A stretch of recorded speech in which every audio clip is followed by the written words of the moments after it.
Good morning. आज 23 जुलाई 2020 morning news में सभी दर्शकों का बहुत बहुत स्वागत है। आज की सबसे महत्वपूर्ण खबर है, भारतीय सेना की ताकत को मजबूत करने वालों में एक नाम और जुड़ गया है और वो है anti tank Dhruvastra missile. Anti tank Dhruvastra missile का बुधवार को सफल परीक्षण किया गया। ध्रुवास्त्र मिसाइल की सबसे बड़ी खासियत है कि ये मेक इन इंडिया है और ये मिसाइल दुश्मनों को पूरी तरह से तबाह करने की क्षमता। ओडिशा के बालासोर में 15-16 जुलाई को इसका टेस्ट हुआ, जिसके बाद अब इसे सेना को सौंप दिया गया और इसका इस्तेमाल भारतीय सेना के हेलीकॉप्टर के साथ किया जाएगा। मेड इन इंडिया इस मिसाइल की क्षमता 4 किलोमीटर तक है और ये 4 किलोमीटर की रेंज में किसी भी टैंक को ख़त्म कर सकती है।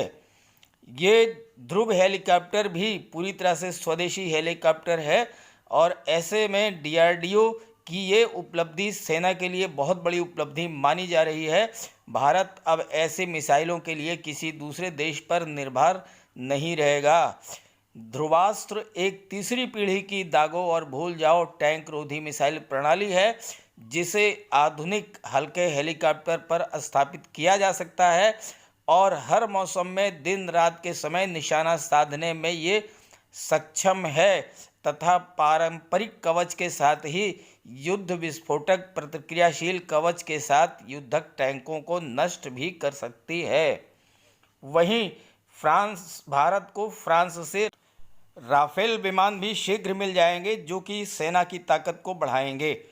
वहीं दूसरी तरफ वायुसेना के 3 दिवसीय शीर्ष कमांडरों के सम्मेलन को संबोधित करते हुए रक्षा मंत्री राजनाथ सिंह ने कहा कि चीन की हरकतों को देखते हुए वायुसेना को हर वक्त अलर्ट रहना चाहिए।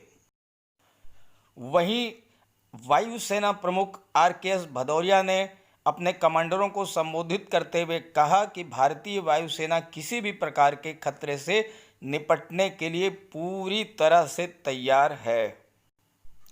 राजस्थान प्रकरण की बात करें तो सुप्रीम कोर्ट ने सचिन पायलट और उनके खेमे के विधायकों के खिलाफ कार्रवाई के मामले में राजस्थान उच्च न्यायालय के मंगलवार के आदेश के खिलाफ विधानसभा अध्यक्ष की याचिका की त्वरित सुनवाई से फिलहाल इनकार कर दिया है। विधानसभा अध्यक्ष ने राजस्थान उच्च न्यायालय के उस आदेश को चुनौती दी है जिसमें उच्च न्यायालय ने शुक्रवार तक सचिन पायलट और उसके खेमे के 18 विधायकों के खिलाफ कार्रवाई पर रोक लगा दी है। वैक्सीन की बात करें तो सीरम इंस्टीट्यूट ऑफ इंडिया के CEO अदर पूनावाला ने अक्टूबर-नवंबर तक कोरोना वैक्सीन तैयार होने का दावा किया है। ये बात उन्होंने ओडिशा के मुख्यमंत्री नवीन पटनायक के साथ हुई वीडियो कॉन्फ्रेंसिंग के दौरान कही है। सीरम इंस्टीट्यूट ऑफ इंडिया ने ऑक्सफोर्ड की कोरोना वैक्सीन के मामले में ब्रिटेन की बायोफार्मा एस्ट्राजेनेका के साथ कोरोना वैक्सीन तैयार करने के लिए साझेदारी की है।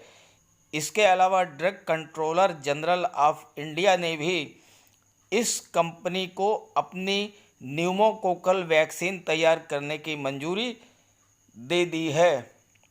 पूनावाला ने कहा कि वैक्सीन के पहले फेज का ट्रायल काफ़ी सफल रहा है, साथ ही अगले फेज का ट्रायल भी अगस्त महीने में शुरू हो जाएगा और उन्होंने ये भी कहा कि वैक्सीन अक्टूबर-नवंबर तक तैयार हो जाएगी और वैक्सीन की आधी डोज भारत को मिलेगी।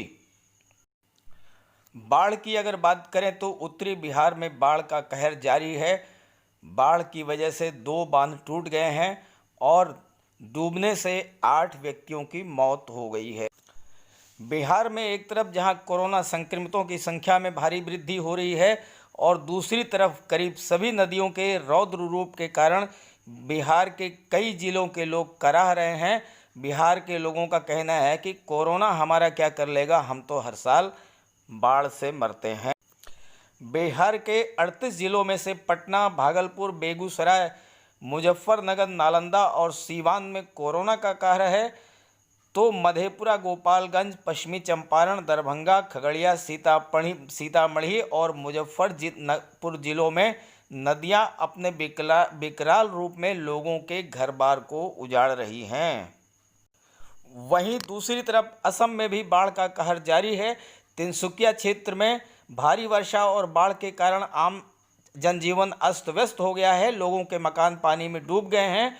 असम में बाढ़ के कारण लाखों लोग बेघर हो गए हैं और 150 से अधिक लोगों की जान जा चुकी है। संयुक्त राष्ट्र संघ ने कहा है कि वो बाढ़ग्रस्त असम में राहत कार्यों के लिए भारत सरकार की मदद करने के लिए तैयार है। वहीं अगर उत्तर प्रदेश की बात करें तो उत्तर प्रदेश में घाघरा और सरयू नदी में भयंकर बाढ़ के कारण जनजीवन अस्त व्यस्त हो गया है और तबाही की स्थिति बन गई है। वहीं अगर कोरोना संकट की बात करें तो उत्तर प्रदेश में बीते 24 घंटे में 2308 नए कोरोना संक्रमित मरीजों का पता चला है, जबकि इस अवधि में 34 लोगों की मृत्यु भी हुई है। वहीं अगर पूरे देश की बात करें तो भारत में बुधवार को 37,724 नए मामले सामने आए हैं और 648 मौतें दर्ज की गई हैं। इसके साथ ही देश में संक्रमित मरीजों की कुल संख्या 11,92,915 पहुंच चुकी है और 24 घंटे में हुई 648 मौतों के साथ मरने वालों की भी संख्या 28,732 तक पहुंच गई है। हालांकि राहत की बात यह है कि देश में रिकवरी रेट बढ़कर 63% हो गई है। अब तक 7,53,000 लोग ठीक हुए हैं और एक्टिव केसेज 4,11,000 इस समय है। वहीं अगर राज्यों की बात करें तो महाराष्ट्र 3,27,000 मामले और 12,276 मौतों के साथ पहले स्थान पर है। इसके बाद तमिलनाडु में 1,80,643 मामले और 2,626 मौतें दर्ज हो चुकी हैं। कर्नाटका हॉट स्पॉट वाला नया राज्य बना है जहां मामलों की संख्या 71,000 के पार हो गई है।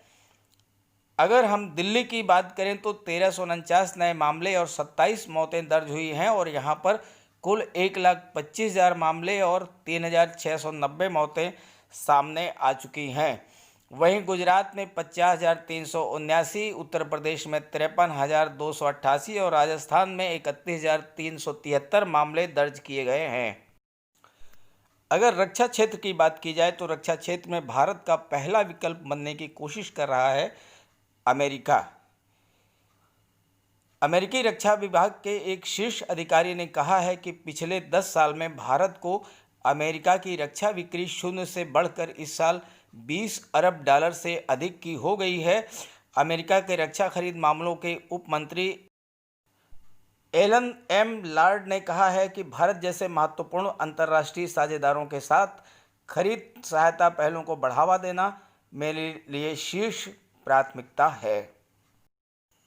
बात करें अयोध्या और राम मंदिर की तो अयोध्या में 5 अगस्त को राम मंदिर निर्माण की आधारशिला रखने प्रधानमंत्री नरेंद्र मोदी अयोध्या पहुंच रहे हैं और माना जा रहा है कि राम मंदिर की आधारशिला के साथ ही नई अयोध्या की आधारशिला भी रखी जाएगी। राम मंदिर के साथ साथ अयोध्या का भी रंग रूप बदलने लगेगा।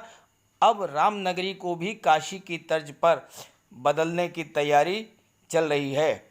इससे अयोध्या एक तरफ जहां आधुनिक होगी, वहीं अयोध्या की पौराणिकता को बचाकर पुराणों के त्रेता युग की झलक भी देखने को मिलेगी। वहीं अगर अमेरिका और चीन के संबंधों की बात की जाए तो अमेरिका और चीन में तकरार बढ़ चुकी है।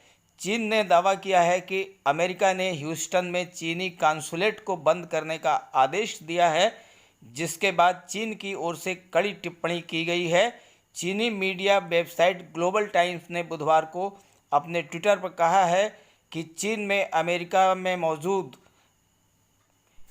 किस कांसुलेट को सबसे पहले बंद किया जाए। वहीं कांग्रेस महासचिव प्रियंका गांधी की बात करें तो राष्ट्रीय राजधानी दिल्ली का सरकारी बंगला छोड़ने के बाद प्रियंका गांधी वाड्रा गुरुग्राम शहर की सबसे पाश सोसाइटी यानी सेक्टर 42 स्थित DLF अरालियाज वाले अपने घर में शिफ्ट हो जाएंगी। वहीं दूसरी तरफ प्रधानमंत्री नरेंद्र मोदी ने इंडिया आइडियाज सम्मेलन को संबोधित करते हुए कहा कि कोरोना संकट के बीच भारत में 4 महीने के भीतर आया है $20 अरब FDI। उन्होंने कहा कि दुनिया भर के निवेशकों को भारत के फाइनेंस और इंश्योरेंस सेक्टर में निवेश करने के लिए आगे आना चाहिए। वहीं दूसरी तरफ गुजरात सरकार ने हाईकोर्ट के आदेश के बाद प्रदेश के अभिभावकों को स्कूल फीस भरने से राहत दे दी है। इस संबंध में नोटिफिकेशन जारी कर दिया गया है और उसमें कहा है कि जब तक स्कूल शुरू नहीं होते तब तक स्कूल अभिभावकों से फीस नहीं लेंगे। लॉकडाउन और कोरोना संक्रमण के चलते यातायात की सुविधा थम सी गई है, लेकिन अब सिटी बसों के पहिए दोबारा सड़कों पर दौड़ सकेंगे। राजस्थान सरकार ने सिटी बसों के संचालन को सशर्त मंजूरी दे दी है। वीडियो के अंत में मैं आपको बताता चलूं कि चीन के साथ लगातार बढ़ रहे गतिरोध को ध्यान में रखते हुए भारत ने अपनी परमाणु रणनीति में बदलाव किया है। हमेशा से पाकिस्तान पर फोकस करने वाली भारत की ताकतवर मिसाइलों की नज़रें अब चीन पर पैनी नज़र रखे हुए हैं। भारत ने चीन के साथ हुए विवाद के बाद अपनी न्यूक्लियर स्ट्रेटजी में फेरबदल किया है और अब भारत की परमाणु रणनीति का ध्यान पाकिस्तान से हटकर बीजिंग पर है। तो ये थी आज के प्रमुख समाचार। वीडियो अच्छा लगे तो प्लीज़ लाइक कर दीजिएगा और इसे ज़्यादा से ज़्यादा शेयर करके मेरे चैनल को सब्सक्राइब कर लीजिएगा।